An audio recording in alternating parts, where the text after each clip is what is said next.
My name is James Bible. I'm the former president of the Seattle-King County branch of the NAACP and legal redress for the NAACP for the states of Alaska, Oregon, and Washington. I'm also a civil rights attorney and managing partner of the James Bible Law Group. And I want to thank my grandmother, an original civil rights activist who had a cross burned on her front yard when she was married to an African-American man and chose to live on the wrong part of Seattle, Washington.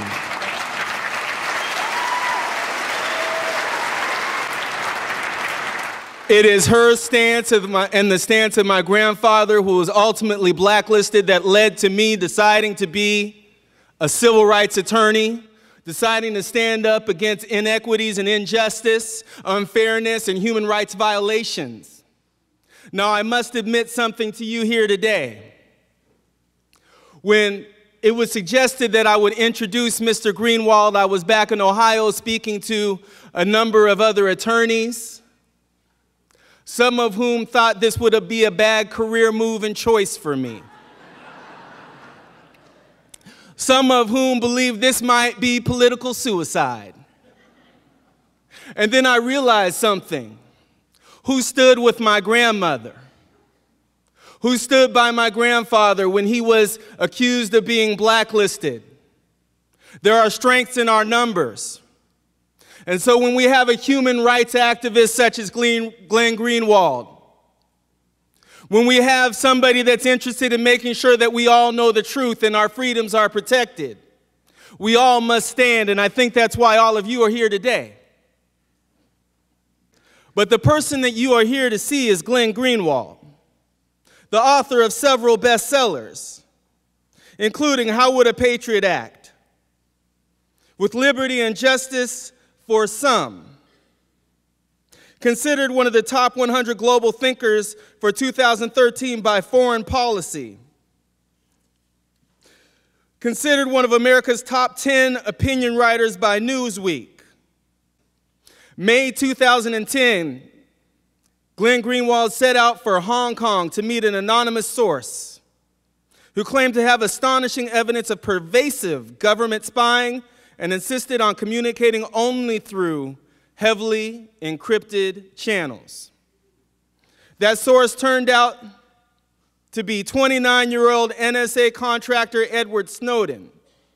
His revelations about the agency's widespread systematic overreach proved to be some of the most explosive and consequential news in recent history, triggering fierce debate over national security and information privacy.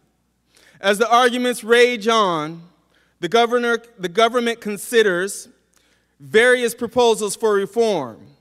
It is clear that we have yet to see the full impact of Snowden's disclosures. In 2014, Greenwald and his colleagues at The Guardian received the Pulitzer Prize for Public Service. In his new book, No Place to Hide, Edward Snowden, the NSA, and the U.S. surveillance state, Glenn fits all of the pieces together, recounting his high-intensity 11-day trip to Hong Kong and examining its broader implications for surveillance. Ladies and gentlemen, we are truly blessed to have a civil and human rights activist in our midst today, prepared to speak with all of us and have a nice conversation at the book signing afterwards. Please give your warmest Seattle welcome to Glenn Greenwald. Thank you so much. Thank you very much.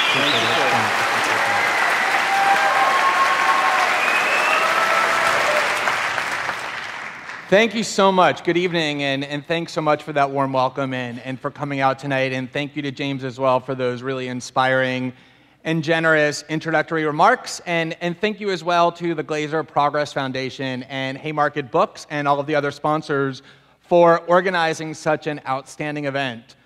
The good news is that this is the first event, my first city, in what is going to be a multi-city speaking tour, which means that I am at the peak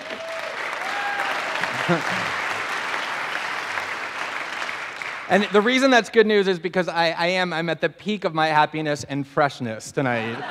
I'm a much better human being right now than I will be in 9 days when I'm in my 7th city not knowing where I am or caring. So we should have a really good, energized discussion tonight. It has been just over a year now since I went to Hong Kong, as James was just describing, and met with one of the most significant sources in journalism in American history, Edward Snowden. And the last year has been a bit intense. And it has been intense not only for me personally, but for a lot of other people as well, including for the very fine men and women of the National Security Agency, as well as for people like James Clapper, President Obama's senior national security official, who got caught red-handed by these revelations, lying to the American people through the Senate, which is a felony. Although, like every other senior national security official over the last decade that committed egregious crimes, he was able to do that without any legal accountability at all, but his reputation certainly was damaged. He hasn't had a very good year. It has been an intense year for President Obama as he sought to tamp down all of the implications and the fallout from these disclosures. It's been an intense year for U.S. diplomatic relations with a whole variety of countries. It's been an intense year for a lot of media outlets and journalists in the world whose conduct over the past decade has really been called into serious question by the disclosures. And it has been a truly intense year for numerous populations in multiple countries on many continents around the world who discovered that the massive surveillance system that has been built, that we all vaguely knew had existed, was directed not at a handful of terrorists or people engaged in serious violence, but was in fact directed at them.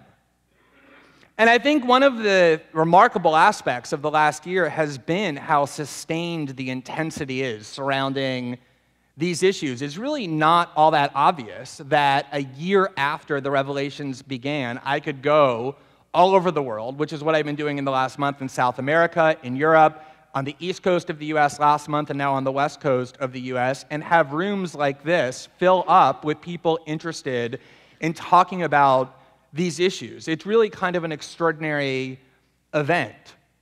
And I think one of the reasons that has happened, maybe the main one, is one of the most underappreciated aspects of the last year, which is that the debate that has been triggered by the reporting that we were able to do is not just a debate about surveillance. In fact, I would say it's not even primarily a debate about surveillance. There are a wide array of equally profound issues, if not more profound issues, that have been seriously examined by many countries around the world. This has been a global debate, not a domestic one. It has involved an examination of the role of individual privacy in the digital age, probably the first time that as a planet, as we put more and more of our communications on the line electronically, we are considering what the value of individual privacy is. It has entailed a debate about the dangers of vesting power in government entities and allowing them to exercise that power in the dark. It has triggered a debate about the role that the United States plays in the world and the vast difference between the branding and marketing campaign that defined who President Obama was and his reality. It has triggered a truly, I think, profound debate about the role of journalism and the proper role of journalists vis-a-vis the state. So there have been all of these profound issues that have been debated over the last year, not just surveillance. And I think that's one of the reasons why the intensity has remained so high in this issue. And part of what has been great for me about being able to go around to events like this and being able to talk to people in person is that when you're doing this reporting and you have the obligation, which I've had for the last year, to work as hard as possible to get as many stories out as I possibly could in this seemingly endless archive of government secrets, is that you tend to focus on story after individual story and focus really intensely on what the specific programs are that you're reporting and what the capabilities are that you're exposing, and the broader implications of the reporting can sometimes get obscured. And one of the things I was able to do, that I'm able to do by going around and having these kinds of discussions, is it gives me a moment for the first time to take a step back and to think about how all of these issues really connect, why this will really be an enduring set of revelations. And it's also one of the things that most motivated me to write this book, was to engage in this similar kind of analytical assessment about why these issues have resonated so much and what the ultimate implications are going to be. And there were other reasons that I wanted to write this book, and I think one of the things that is important to understand about writing a book is that writing a book is a really miserable process. I mean, I think every single person who has ever written a book will agree with that. And I think one of the things I've learned, this is my 5th book, is that there's really no point in writing a book unless you have extreme amounts of passion behind the book and really clear reasons why you want to write it, as opposed to just writing it for the sake of writing it. And so I think one of the best ways to think about what I was trying to convey in writing the book and about going around and talking about these issues is to talk about the reasons why I wanted to write the book. And one reason was to connect all these dots, but there were other reasons as well. One primary reason is that there has been so much said over the last year about all of these events, about what Edward Snowden did, about the reporting that we did, about the documents that he gave us, about what those documents reveal. So much said in the American media in particular. So much of which is just wrong. It's just completely false. And, it's funny, if you are somebody who loves to bash the American media and talk about how awful they are, and I am somebody who completely loves to do that. It's one of my favorite things to do. I've been doing it for many years now. It doesn't come as a surprise to learn that so much of what is conveyed and represented in the American media in this really authoritative, objective tone that they like to use is actually completely false. That probably doesn't come as a surprise to anybody, certainly not people who were of adult age in the run-up to the Iraq War. I mean, that lesson is a lesson that has been well learned by most of us. But when you're in the middle of one of these stories that's being talked about by the media to such an extent, and you actually have firsthand knowledge of what's happening, your appreciation for the US media's ability and willingness to spout absolute falsehoods escalates dramatically. I mean, I am somebody who's been incredibly cynical of the media, and yet I was shocked by the things I saw over the past year, just in terms of pure falsity getting passed off as truth. And so one of the things I wanted to do in writing this book and then taking the opportunity to go around and talking about the book is to be able to really kind of just set the record straight and to set forth the evidence that I actually have seen and that I know myself firsthand, to create a historical account about what actually happened. And the myths that got disseminated are sometimes so extreme, and yet they endure to this day in a way that's kind of remarkable. One of the most remarkable myths to me that has gotten repeated over and over by defenders of the US government and defenders of the NSA is the idea that Edward Snowden has always been, or at least continues now to be, a Russian spy. I know it is hilarious, and yet if you listen to CNN or MSNBC, or certainly Fox, or any of the major network news shows on Sunday, this is something that gets stated over and over with a great deal of seriousness. How people maintain a straight face when they say it is a mystery to me, and yet they do. And one of the things that is remarkable to me that I discovered in the course of writing this book was that I went back and I looked at the things that were being said in June of last year when I was in Hong Kong. I was blissfully ignorant of the things the American media was saying about Edward Snowden, the reporting we were doing, because I was focused on the articles. But I went back and I looked at a lot of this. And the thing that's most amazing is that the people who now say that Edward Snowden is a Russian spy, and they say it with such conviction and certainty, in June of 2013, when he was in Hong Kong before he had left to Moscow, those very same people were going on the very same shows and saying, oh, there's no doubt that he is a Chinese spy. I mean, this is just obvious.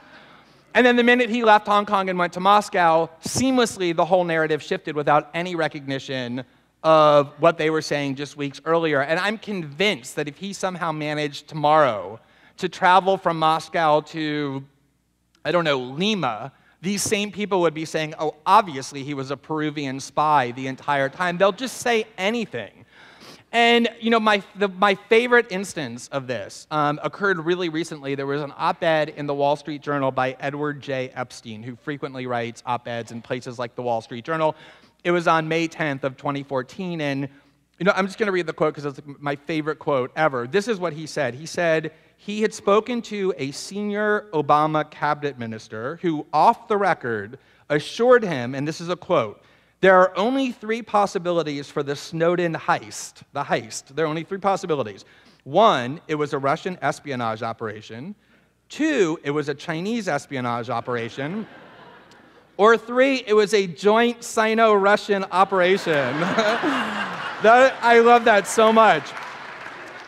And it really, what that really means, of course, is we have absolutely no idea what happened here, but we need to malign and demean him and demonize him as much as we can, so we will just say anything. And the whole time there was so much evidence, so much obvious evidence that negated this, beginning with the fact that when he was in Hong Kong, he was forced to leave by the government in Hong Kong and in Beijing, not really the treatment typically extended to Chinese spies. And when he arrived in Moscow, he was forced to wait for 5 weeks in the international transit zone of the Moscow airport as the Putin government negotiated with the US government about what the Russians could get in exchange for handing him over, not exactly the treatment that the Russian government typically extends to valuable Russian spies. But more importantly than that was the fact that he actually never chose to be in Russia in the first place. It was a pure accident that he ended up there. He was trying to transit through on his way to Havana, which had promised him safe passage, and then go to Ecuador, where he intended to seek asylum. And the reason he ended up in Moscow was because on the flight to Moscow, the US government unilaterally, without any due process, revoked his passport, just declared his passport invalid. Did you know the government can do that? Just one day decide that they're going to declare your passport invalid? That's what they did, and then they bullied the Cubans into rescinding their offer of safe passage. So the reason he was in Moscow was because he got trapped there by the US government, which then turned around and used their apologists in the media to use the fact that he was forced to be in Moscow as proof that he was a Russian spy. On top of which, if Edward Snowden were a Russian spy or a spy of any kind, think about all the things that he could have done with the material that he had. He could have sold it for tens of millions of dollars to multiple intelligence agencies around the world and be extraordinarily rich for the rest of his life. Or he could have passed it secretly to American adversaries if he had malignant intent. He did none of that. He came to journalists and asked journalists with well-regarded media institutions to carefully vet the material to inform his fellow citizens about the kind of debate that he thought we ought to be having, the very antithesis of what a spy does, let alone a spy for oppressive regimes. And I ultimately realized, because you can look at media behavior and be shocked that they allowed this accusation to be aired over and over again, not just because there was so much evidence negating it, but because there was no evidence ever supporting it. There has never been a shred of evidence that he has cooperated in any way with any other government. There has been a historical attack on whistleblowers. If you go back and look at what the Nixon administration was saying about Daniel Ellsberg in 1971 and 1972, John Ehrlichman was going before the US Congress and saying, "We think Daniel Ellsberg is a Russian spy." So there's all these sorts of reasons why we should have known facially that the accusation was false, to the point where it was not even something that should be aired by responsible media outlets. But the reason it gets aired, the reason those kinds of accusations get aired, I think is actually important and interesting, which is that it really says so much more about the people voicing the accusations and the people who give it credence than it does the target of the accusation, which is Edward Snowden. The reality is that Edward Snowden did what he did because, as an act of conscience, he was so disturbed by what he perceived to be this extremely dangerous and unjust system of surveillance that he had no choice but to come forward and do what he could to stop it, even if it meant sacrificing his liberty and everything else that he valued in his life. But in order to believe that that was really the reason, you have to believe that people are capable of acting out of conscience and out of conviction and in defense of political values. And the people who insist that he's a Russian spy and the media elites who propagate these myths don't believe that about him because they don't believe that about themselves, because they know that they never act out of conscience, that they don't have any political convictions, that they never take steps to sacrifice their own interest in defense of political ideals, and therefore they don't believe that anybody else can do that either, and so they search for other hidden motives that prove that the person is actually doing this for all sorts of corrupted ends. It's a reflection of their own emptiness and corruption, not of the people who they're condemning.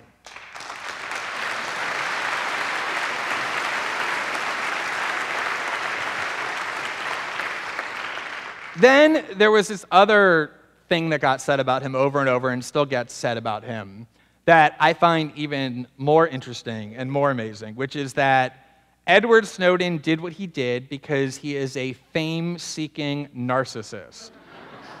And, you know, the thing that really amazed me about this was when I went back and looked at the discourse in the United States during those weeks after we began our reporting. I wasn't aware of this at the time, but the thing that amazed me was this phrase, fame-seeking narcissist, got repeated over and over by so many different American pundits. People like Bob Schaefer, the host of Face the Nation, and David Brooks, the New York Times columnist, and Richard Cohen, the Washington Post columnist, and Jeffrey Toobin, the legal analyst for CNN, all somehow came up with this phrase instantaneously, literally within 48 hours of our unveiling Edward Snowden. We unveiled him on June 10th. That was when we posted the video and wrote about who our source was. Within 48 hours, I mean this literally, you can go Google it, as I did for my book, all of these American pundits had simultaneously decided that they were capable of psychologically assessing this person about whom they knew absolutely nothing and had never met in their entire life. And not only did they all decide that they were going to psychologically assess him, diagnose him from a distance as a fame-seeking narcissist, they all did it instantaneously. I mean, I'm somebody who, if you had told me 3 years ago or 4 years ago that media elites get together and coordinate their messaging, I would have said, no, I don't actually think that's true. I think they just end up saying the same thing because they're herd animals who just parrot what one another is saying, just kind of without any coordination. But the degree to which they all latched onto the same phrase and the same psychological diagnosis in such a short period of time was really striking to me, almost enough to make me believe that they were getting some kind of like secret messages from some underground lair or somewhere about the script from which they were supposed to be reading. And the reason why, first of all, just as is true for the idea that he was a Russian spy, this idea that Edward Snowden is some sort of fame-seeking narcissist is literally the exact opposite of reality. The very first conversation that I ever had with Edward Snowden, before I even met him, before I knew his name, before I knew what he looked like, it was over the internet when I was in Brazil and he was in Hong Kong. He said to me, I am determined to unveil myself to the world as the source of these documents, even though I know that doing so will likely to send me to prison for the rest of my life.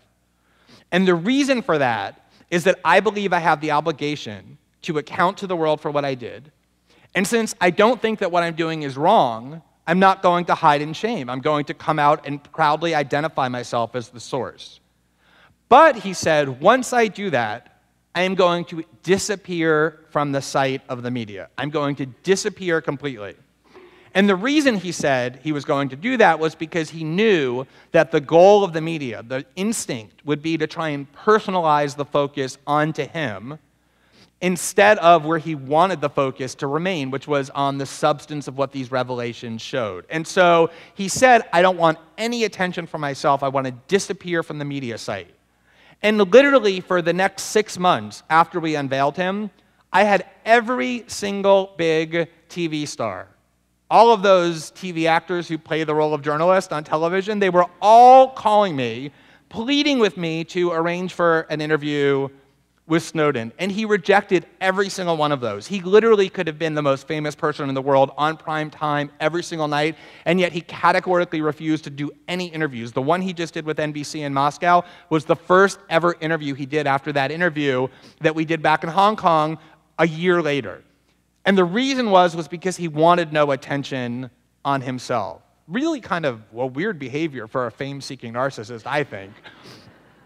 But the complete lack of evidence for this claim and all the evidence that negates it is probably the least interesting part about this labeling of him in this way.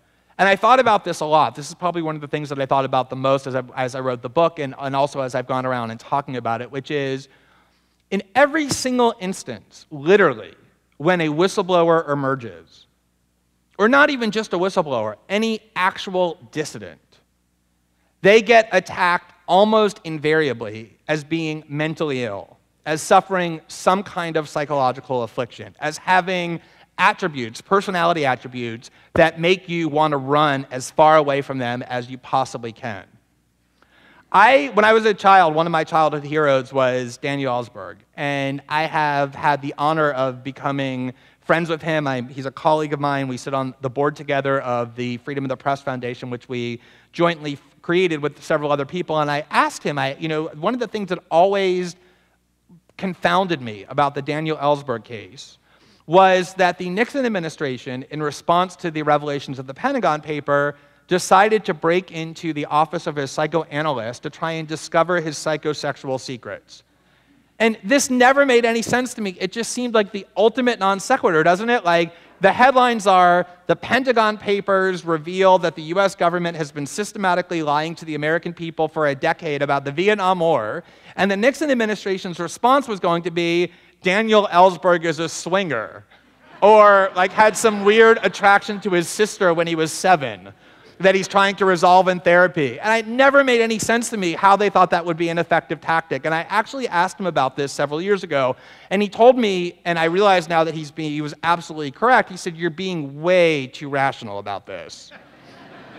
He said, if you can take somebody and publicly demean them and humiliate them and create an image of them that is extremely unattractive on a personal level, to essentially depict them as somebody who is sick, mentally sick, you not only distract attention from the message that they're communicating, but you make them so radioactive that everybody wants to have nothing to do with them. Just even thinking about what it is they're showing you seems shameful or wrong. You want to distance yourself not only from them as people, but from everything that they represent. And so if you could make people so uncomfortable with Daniel Ellsberg, to make people think that he was mentally unstable or psychosexually disturbed, you would make people not want to talk about the Pentagon papers anymore because it was associated with something grotesque, somebody mentally imbalanced and sick. And if you look at how whistleblowers have been treated, or people who bring uncomfortable revelations are treated, or people who meaningfully dissent, I don't mean people who stand up and say, I'm a Democrat and I don't like the Republicans, or I'm a Republican and I don't like the Democrats. That's the kind of dissent that we're allowed to do. I'm talking about real dissent, when you decide that you're going to go so far as to break laws in protest of and in defiance of fundamental injustices, that kind of dissent. Anybody who does that is maligned as being mentally unstable. If you look, for example, one of the most fascinating examples to me is there was this instance in 2011 when WikiLeaks leaked first multiple documents about the war in Afghanistan and then many more about the war in Iraq. And the documents about the war in Iraq were much more significant than the ones in Afghanistan because they documented extreme war crimes that the US government and its partners in the Iraqi military were committing deliberately, and that there were huge numbers of civilian deaths that people didn't know about, atrocities, just atrocities of the worst kind that these documents revealed. And the New York Times, which partnered with WikiLeaks to report on these materials, the day that those documents were released, had a nice front page headline that said, documents reveal US atrocities in Iraq. And then right next to it, almost as prominent, if not as prominent, was an article about Julian Assange. And it was written by the pro-war correspondent for the New York Times, John Burns, and the article dissected all of Julian Assange's personality traits and depicted him as this bizarre, paranoid freak who didn't wash his clothes and slept on his friends' couches and looked around the corner thinking weirdly that somebody might be after him, even though he was in the middle of the biggest national security leak in American history, so maybe that was a pretty rational fear. But the idea was to make him be viewed as so personally unappealing that you actually wanted to turn away from the very serious revelations of what those documents showed. I mean, it literally got equal billing. And the same thing happened with Chelsea Manning and her revelations, where if you read what she actually was saying, it's the model of rationality. She was saying that she joined the army because she believed in the cause of the war in Iraq and slowly and gradually discovered the extreme levels of corruption and abuse that was taking place as part of this war, and decided that she not only didn't want to be part of it anymore, but wanted the world to know about all of the secret, hidden atrocities that were taking place, and therefore leaked these documents in order to trigger reform. Whatever else you think about what it is that she did, that is the model of rational thinking. And yet, instantly, the US media decided that the reason she did what she did was because of her struggles with her gender disorder, as they called it, or because of childhood conflicts with her father. This is the tactic over and over that gets invoked. And it isn't just about trying to distract attention away from the revelations or make you so uncomfortable with the disclosures that these whistleblowers and dissidents bring. That is an important part of it, but there's something more pernicious going on, more subtle but more pernicious. And that is this: if somebody steps out that extremely and breaks laws in order to dissent, the premise of these attacks, that Julian Assange is some paranoid freak, that Chelsea Manning only did it because she is struggling with her gender disorders, that Daniel Ellsberg is a swinger and in love with his sister, that Edward Snowden is a fame-seeking narcissist. The implicit premise there is that if you dissent in that way, then it automatically means that there's some kind of disturbed psychological undercurrent that has caused you to do that, that it can only be explained by a psychological affliction. The premise there is that the status quo is so fundamentally good, that the American political system is so at its core designed to give us freedom and choice, that only someone mentally disturbed would think that it was unjust enough to merit that level of protest and objection. It's really a way of implicitly teaching and indoctrinating that the only mentally stable and healthy choice is to comply or submit or acquiesce to the prevailing order, and that anyone who doesn't do that, by definition, is demonstrating some kind of psychological affliction. That's a really subtle yet powerful message to convey. And the fallacy of it is that while, of course, it's possible that people who dissent in a radical or meaningful way, namely breaking laws to do it, are motivated in some cases by some kind of psychological drive as opposed to political beliefs, it's also the case that oftentimes, in fact many times, people who don't dissent, who instead choose to acquiesce, are doing so because of psychological afflictions as well.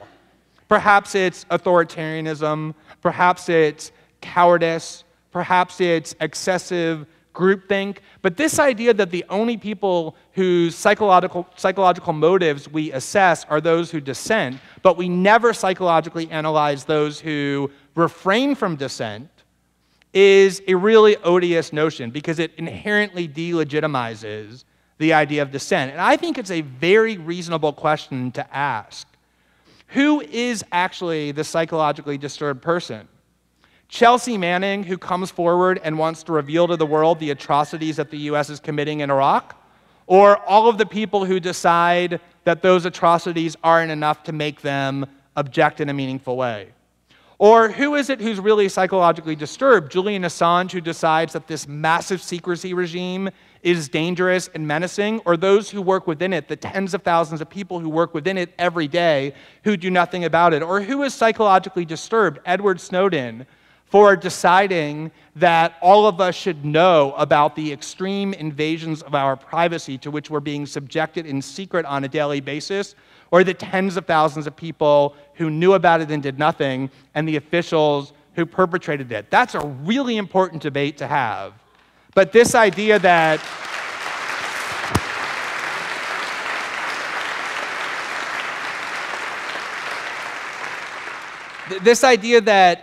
you are mentally ill if you dissent, that is the debate that tactic is designed to suppress. So I just want to talk about one last myth that has been really remarkable to me, and that I wrote the book in large part to debunk. And that is the idea that the only reason the surveillance state has been constructed is because our government officials have this really deep and abiding desire to keep us safe. And this is really just about finding and monitoring the communications of people who are engaged in terrorism or other kinds of violent plots. Now, it is genuinely shocking to me that anybody can stand up in public and say that after the last year without having their reputation instantly obliterated. I mean, so much of the spying that we've revealed over the last year so plainly has nothing to do with any of that. Whether it's spying on democratic allies like the president of Brazil, Dilma Rousseff, or the chancellor of Germany, Angela Merkel, or spying on oil companies throughout Latin America, or economic summits, or all sorts of populations around the world en masse who plainly have nothing to do with terrorism. There's so much of that that has been revealed that just has no connection to that claim at all. But even more compelling are the NSA's own documents, a lot of which I published in the book and we posted online as well simultaneously with the book, that really lays bare exactly what their institutional mandate and objective is in really clear language. These are the things they said when they thought nobody was listening and that you would never see. And the motto of the NSA, the motto, their institutional phrase that governs what they are about is collect it all. Not collect the communications of terrorists or collect some of it or collect a lot of it. It's collect it all. And there are documents that I published in the book that even add to that. There's one document that says, and I mean, I think the NSA is actually owed a lot of thanks. I certainly have my gratitude for producing documents that are this clear and easy to understand. It says at the top, our new collection posture.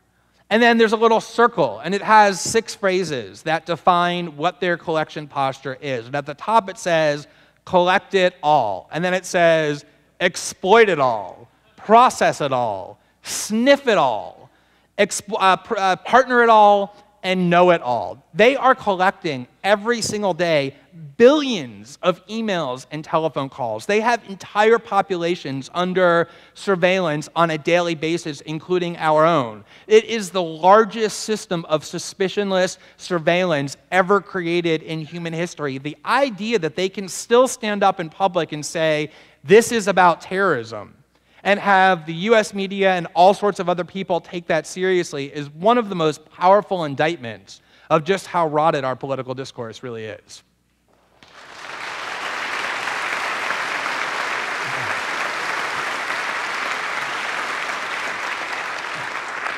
So I just want to leave the idea of these myths behind for a minute and talk about a couple of the other things that I was hoping to achieve in writing the book. Although myths pretty much permeate every single political discussion that we have in the United States, so you never really leave that issue. But I want to just talk about things from a slightly different approach. One of the most important parts of the debate we've had over the last year is about the notion of privacy and what privacy means to the individual and to individual freedom. And this is actually not an easy argument to have. It's a hard case to make why privacy matters so much. People have a really easy time understanding, for obvious reasons and for good reasons, why feeding their children or having health care or having a job is this immediate question of survival. They have a harder time understanding why privacy deserves the same level of protection, because it tends to be a more abstract and ethereal and seemingly remote value. And so it's really not uncommon, I hear it all the time, for people, even people in good faith, reasonable people, to say, you know, I just am not one of those people who's doing bad things, and therefore I don't really have anything to hide.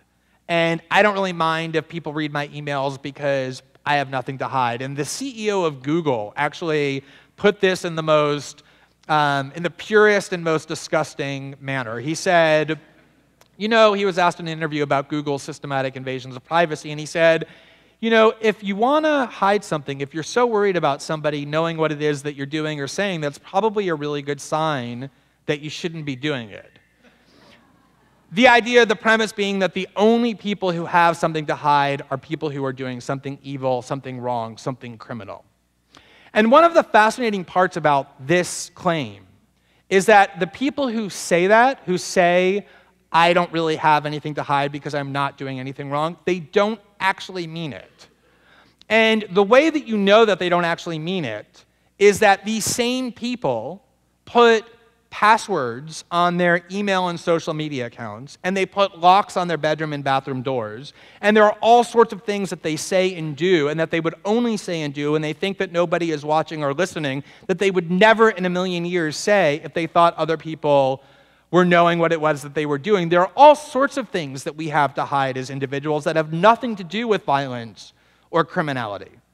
And the fact is that people instinctively seek out privacy, to the point that every single time, literally, over the last year, when somebody has said to me, I really don't have anything to hide, I don't actually care if people know what I'm doing because I'm not one of those people who have done something wrong, I've said the same thing every single time, and you should try this, and you'll see the same result. I've said, okay, well, here's my email, and I give them my email account, and I say, what I'd like you to do is email me all of the passwords to your email and social media accounts so that I can just troll through everything that you're doing and writing and just publish at will whatever it is I feel like publishing under your name. You're not doing anything wrong. You should have nothing to hide. And not a single person, not one, has taken me up on this offer.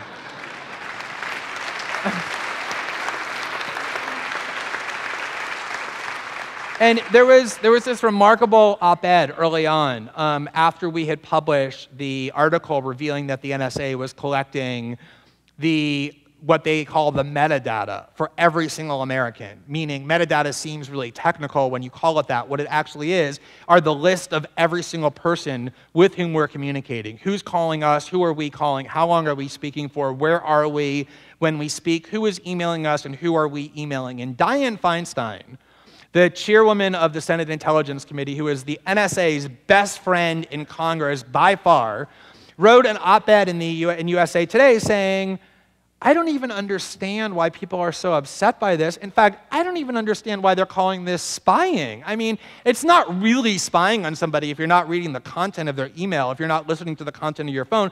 All you're doing is collecting the list of all the people with whom they're communicating. Now, the reason why that is absurd to the point of being offensive, I think, is obvious.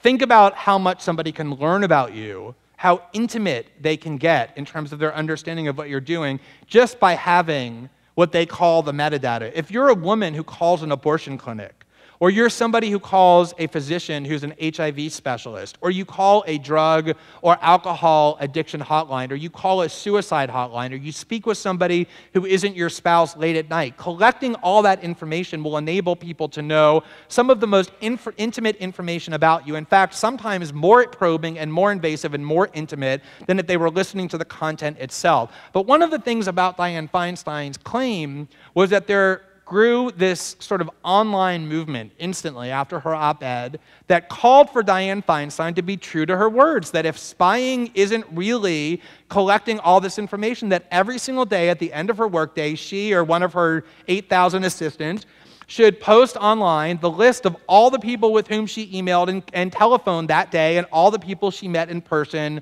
and spoke. And of course, she would never do that because we all instinctively understand why privacy is so fundamental to human freedom. It's something that we all seek out instinctively and as human beings always have. We are social animals.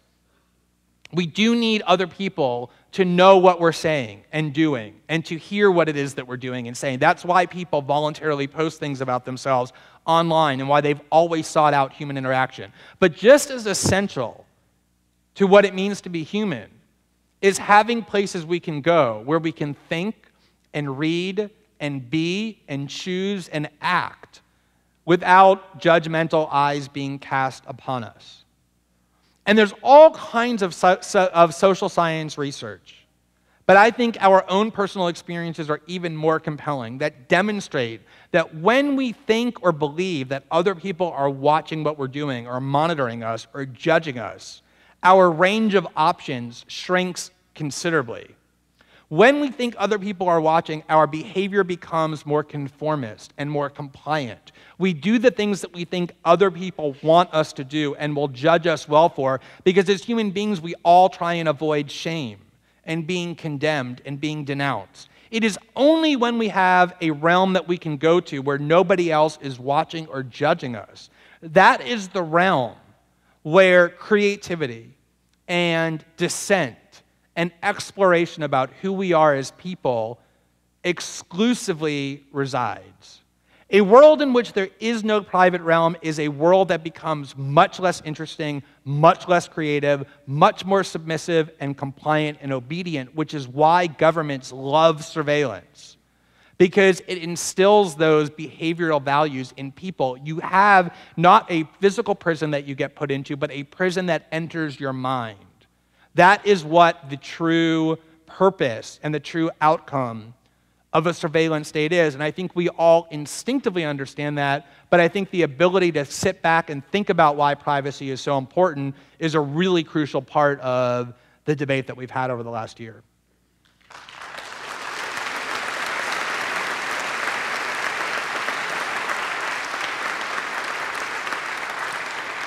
So I want to spend a little bit of time talking about the motive for this system, because that is typically a question that I get asked a lot all the time. I think people by now are convinced that the NSA and its partner governments and other agencies in the U.S. national security state are truly devoted to the elimination of privacy in the digital age. And that is not hyperbole. I mean by that they want to take and store, and when they want, analyze and monitor every single communication event that takes place by and between human beings on the planet electronically, on the internet and by the telephone. And you don't need to take my word for that. Their own documents, as I said earlier, demonstrate that that's their goal. But that then leads to the question of why would the US government want to create a system that does that? What is the core motive that has driven this system to be created? And motives can sometimes be really difficult to ascertain. So I think we have a hard time understanding our own motives, let alone other people's. And when you're talking about an institution this large, it becomes a very difficult question to ask. It's like asking, why did the United States invade Iraq? It's almost impossible to answer that because different factions responsible for that invasion had very differing motives. And sometimes they had mixed motives and complex motives, and it's a hard question to answer. But one thing I can tell you for sure about the motive of the system is that it has nothing to do with the motive they claim. It has nothing to do with stopping terrorism or keeping the population safe. And this is one way that I know that. If you read what the 9/11 Commission said, which was designed to investigate why the US government, with all of its surveillance capabilities, even back then, failed to detect a plot of this magnitude, what it concluded was that the problem was not that the US government had failed to gather all of the information it needed to know this plot was coming. In fact, the opposite was true. They had in their possession all of the intelligence necessary to piece together what it is that they had to know that the 9/11 attack was coming. The reason that they failed to detect the plot was because they had collected so much information that they were incapable of understanding the significance and the meaning of what it was that they had. And so the response to this diagnosis was for them to say, you know what, let's go now and collect even more. Which is like being told that you have lung cancer and walking out of the office and saying, I'm now going to smoke 5 packs of cigarettes more a day than I was before. It makes no sense. It clearly is not the purpose. When you are collecting every single communication event that takes place in the world and storing it, it becomes impossible to find the people who are talking about attacking the Boston Marathon, or blowing up trains in Madrid or London, or detonating a plane above Detroit, or a bomb in the middle of Times Square. It is impossible to find what it is that you claim you're looking for in constructing the system, which is why they don't find those things. So if that isn't the motive, the question then becomes, what is the motive? Why has this system expanded to the point that it has? And I think one significant reason is that in the wake of 9/11, we just decided to drown the national security state with enormous amounts of money. And when you drown bureaucracies with money, they will rapidly expand without limit. Every day they'll wake up and think, how is it that we can expand our own power and our own authority? But a more important part is that when you drown agencies with all that money, it creates this immense profit motive. 75% of the intelligence budget of the NSA goes into the coffers of private corporations, which means every time the surveillance state expands, every time there's a new capability, every time there's a new target that is warranting of a new system, the corporations that run the national security state make more and more money. But the key reason that I think should never be overlooked is that surveillance vests governments that wield it with enormous amounts of power.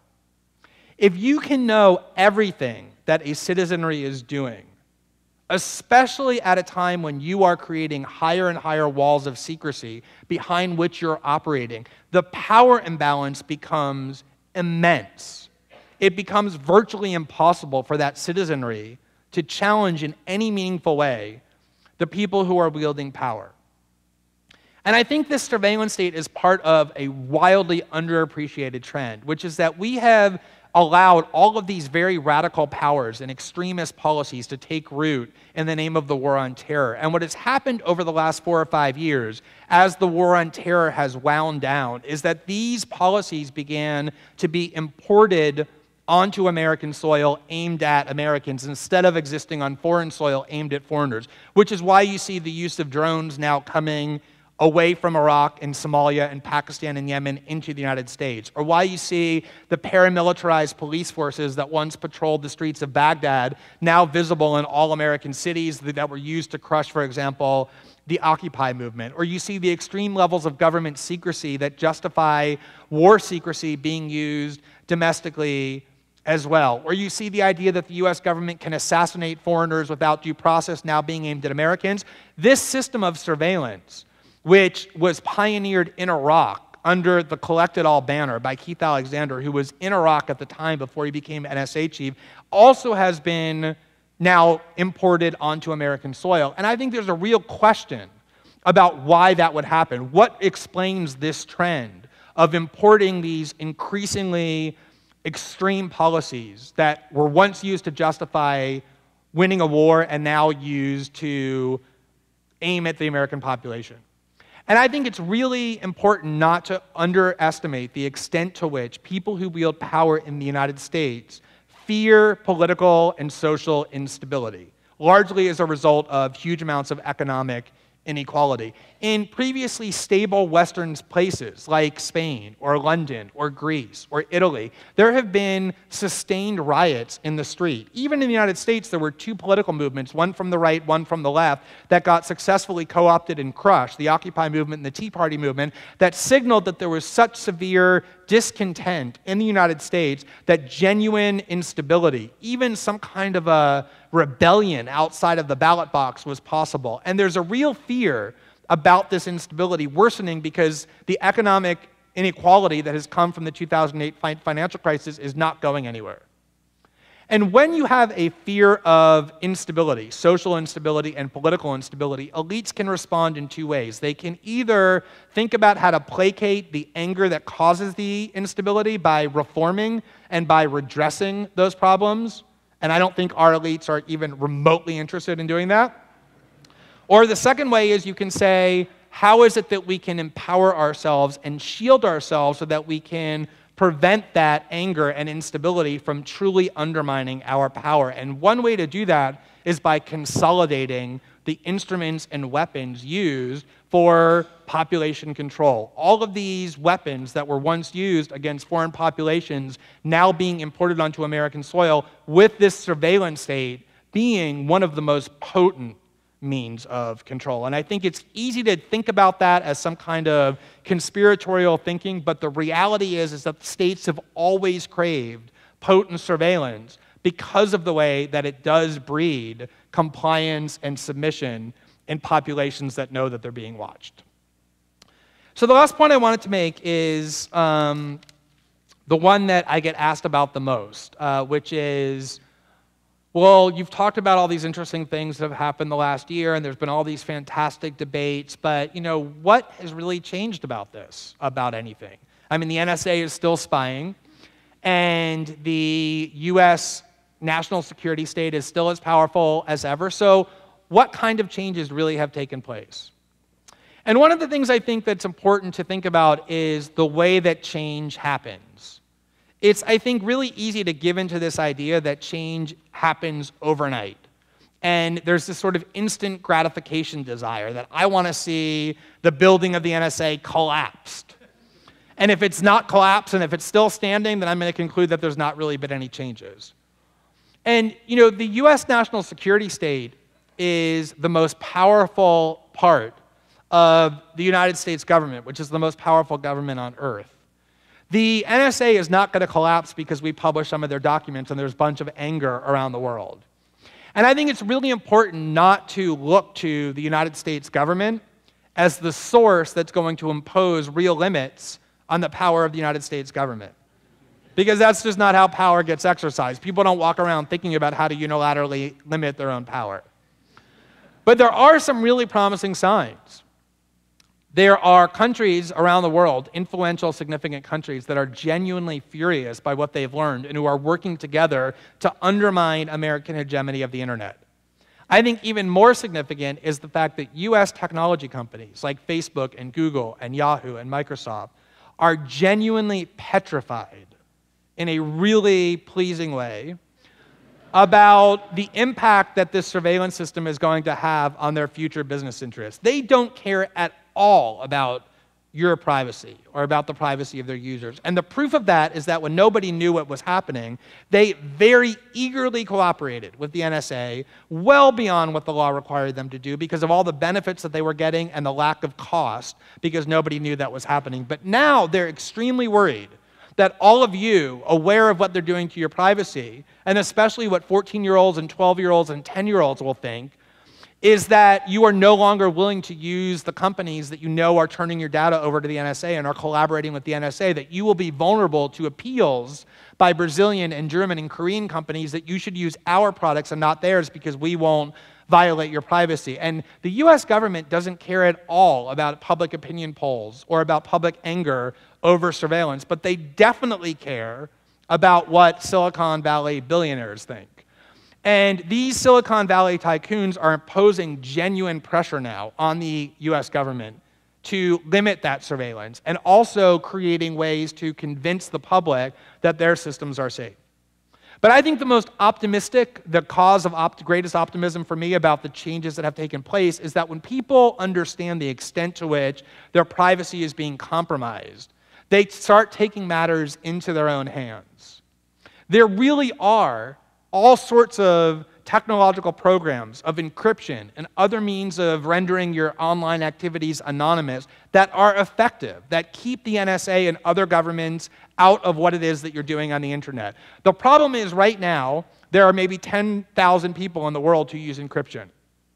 And in the NSA's warped mind, if you use encryption, which means that you're trying to hide from them what you're saying and doing, it probably means that you're somebody suspicious, because only bad people would want to hide what they're doing and saying from the NSA. And so they're able to target people now who use encryption. But if 10 million people use encryption instead of 10,000, they'll no longer be able to do that. That will create meaningful walls around our communications that the NSA and other governments can invade. And that's one of the reasons why, even though there aren't these genuine reform bills coming out of Congress and won't be, I'm very optimistic about the prospects for change. And I just want to leave you with this one last point relating to that, the idea of change, which is I would say the biggest reason why I wrote this book. I talked about some of the main reasons I wrote it, but probably the biggest reason I wrote this book is because I wanted to communicate to people what I think is the really profound lesson that I learned over the last year in the work that I've done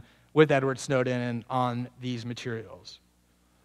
I think it's really easy if you are a citizen who believes that there are serious injustices in your country to give in to this kind of defeatism, this idea that these forces are so formidable and so powerful and so entrenched that there's just really nothing that I can do about them. I mean, I can vote for this party or that party, and none of that seems to change. The same factions continue to reign, and so I really don't feel like there's much that I can do. I just feel like this is kind of helpless, and a lot of people turn away from political injustice because of that temptation of defeatism, which is very compelling and powerful for all of us, and it's one of the things the government actually wants to instill in us, this learned helplessness. This idea that there's actually nothing that we can do. And one of the lessons, I think the most profound lesson that I learned in the last year from working with Edward Snowden, something that will, I think, really shape how I view the world for the rest of my life, is the lesson that we can learn from what he did. He is someone who's 29 years old. He grew up in a house that was lower middle class to poor. His father was in the Coast Guard for 30 years. He had no position or power or prestige of any kind. He was an obscure employee working for a large corporation. And through nothing more than an act of conscience, an act of fearlessness, a choice in defense of political convictions, acting more or less on his own, he really did change the world. He changed how hundreds of millions of people around the planet think about that wide array of topics I began by enumerating. And there are all sorts of lessons throughout history of powerless, obscure individuals through acts of conscience changing the world, whether it be Rosa Parks refusing to sit at the back of the bus, or a street vendor in Tunisia lighting himself on fire and sparking a rebellion across a major region against the world's most entrenched dictators. There are all kinds of lessons that should forever negate our succumbing to this temptation of defeatism. But for me, watching this 29-year-old give up his entire life out of the knowledge that he didn't want to have on his conscience for the rest of his life, the idea that he could have done something about an injustice but failed to do so, and sparked this massive ripple effect around the world, where all kinds of other people, including me, got infected with the courage that he displayed, where huge numbers of journalists and media outlets that previously would never have touched material like this were eager to prove that they were willing to publish aggressively, to all news sources that are now coming forward to copy the template that he created, to the consciousness changes that he has engendered, I think really does underscore that all of us as individuals really always do have the power within us if we summon the right will and be unleashed the right amount of passion, that we all have that ability to find within ourselves how we can change the world. There's probably different ways that we can contribute. There's different skills and resources that we have, but the one thing that this should always teach us is that defeatism is always deceitful, it's always unwarranted, and it's always baseless. So with that, I thank you all very, very much for listening tonight.